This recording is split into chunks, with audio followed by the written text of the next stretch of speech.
नमस्कार दोस्तों, welcome back to my channel high classes. दोस्तों आज हम देखेंगे क्लास 10 इकोनॉमिक्स में अर्थशास्त्र में पूरे चैप्टर से 10 मोस्ट इंपॉर्टेंट क्वेश्चन जो आपके बोर्ड एग्जाम के लिए काफ़ी इंपॉर्टेंट है। चलिए स्टार्ट करते हैं हम लोग। और दोस्तों हम लोग का टारगेट इस बार है 90% पार करना, जिससे हम लोग अचीव करेंगे। ठीक है, चलिए स्टार्ट करते हैं क्वेश्चन से। पहला क्वेश्चन देखिएगा, मोस्ट इंपॉर्टेंट क्वेश्चन है। राष्ट्रीय आय की परिभाषा लिखिए। ठीक है, देखिएगा एक साल के भीतर, ठीक है, याद रखिएगा एक साल के अंदर, ठीक है, देश में हुए कुल वस्तुओं एवं सेवाओं के उत्पादन के मूल्यों के साथ साथ विदेशों से प्राप्त आय को भी जोड़ दिया जाता है, तो इसे राष्ट्रीय आय कहा जाता है। बहुत ही इंपॉर्टेंट है, ध्यान दीजिएगा।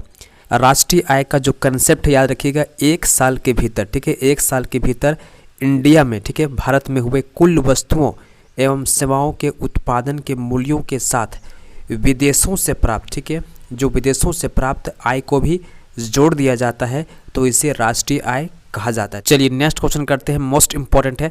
संगठित क्षेत्रक किसे कहते हैं? ठीक है, देखिएगा संगठित क्षेत्रक वह होता है जहां नौकरी की शर्तें निश्चित होती है, काम करने के घंटे भी क्या होता है, निश्चित होता है, भविष्य निधि तथा अन्य भत्ते भी मिलती है और रविवार की छुट्टी भी होती है। ये किसमें होता है? जो लोग नौकरी पेशा करते हैं उनको, उसको बोलते हैं हम लोग संगठित क्षेत्रक। ठीक है, अगला सवाल देखिएगा, मोस्ट इंपॉर्टेंट है। मुद्रा की परिभाषा दे। ठीक है, मोस्ट इंपॉर्टेंट है। मुद्रा वह है जो मुद्रा की तरह कार्य करे, यही इसका परिभाषा है, सबसे सिंपल परिभाषा। ठीक है, इसको याद कर लीजिएगा। चलिए नेक्स्ट क्वेश्चन करते हैं, मुद्रा के आधुनिक रूप कौन कौन से? ठीक है, देखिएगा मुद्रा के आधुनिक रूप निम्न है। करेंसी नोट हो गया, सिक्का हो गया, सब क्या है, मुद्रा के आधुनिक रूप है। ठीक है, बैंकों में निक्षेप अथवा जमा, डिपॉजिट, ये सब क्या है, मुद्रा के आधुनिक रूप है। क्रेडिट कार्ड हो गया, नेट बैंकिंग हो गया, ये सभी मुद्रा के अभी का आधुनिक रूप है। ठीक है, चलिए नेक्स्ट क्वेश्चन करते हैं, मुद्रा को विनिमय का माध्यम क्यों कहा जाता है? ठीक है, देखिएगा क्योंकि मुद्रा किसी भी विनिमय प्रक्रिया में मध्यस्थता यानी इंटरमीडिएट्स का काम करता है, इसीलिए मुद्रा को विनिमय का माध्यम कहा जाता है। ठीक है, बहुत ही सिंपल है, लिख लीजिएगा आप आराम से।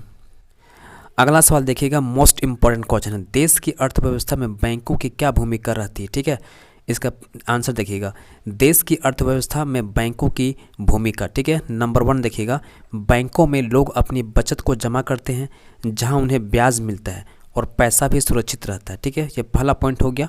दूसरा पॉइंट लिखिएगा, बैंक लोगों को ऋण देता है तथा उनके आर्थिक विकास में मदद करता है। ठीक है, और थर्ड पॉइंट लिख दीजिएगा, बैंक देश में मुद्रा परिचालन को नियंत्रित करता है। ठीक है, ये थर्ड पॉइंट होगा इसका, और ये बहुत ही मोस्ट इंपॉर्टेंट है, इसको आपको याद रखना जरूरी है। ठीक है, चलिए नेक्स्ट क्वेश्चन करते हैं, उदारीकरण से आपका क्या तात्पर्य है? ठीक है, सरकार द्वारा व्यापार अवरोधों या प्रतिबंधों को हटाना ही उदारीकरण कहलाता है। ठीक है, देखिएगा मान लिया जाए दो देश है ए और बी, ठीक है, और दोनों व्यापार कर रहा है। ठीक है, तो इन दोनों के बीच में एक शुल्क लगता है, टैक्स लगता है। ठीक है, एक टैरिफ लगता है।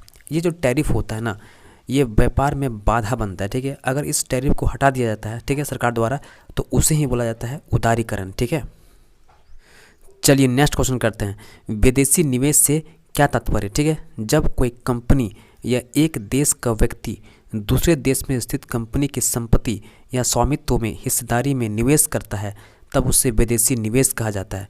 इसको भी आप एग्जाम्पल समझिए। ठीक है, बहुत सिंपल एग्जाम्पल दे रहा हूँ।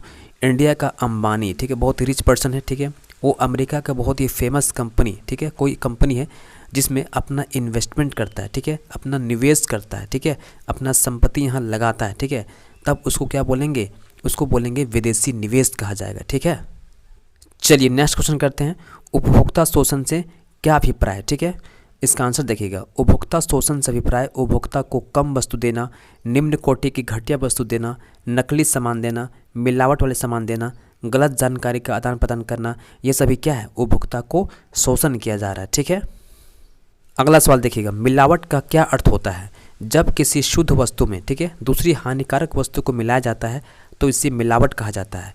यह क्रिया सबसे गिरी हुई हरकत होती है जो कि कभी नहीं करना चाहिए। ठीक दोस्तों, तो दोस्तों ये था आज का 10 मोस्ट इंपॉर्टेंट क्वेश्चन अर्थशास्त्र इकोनॉमिक्स से। ठीक है, इसी प्रकार मैं आपको हर चैप्टर का इंपॉर्टेंट से इंपॉर्टेंट कंटेंट और क्वेश्चन उत्तर के साथ देने वाला दोस्तों।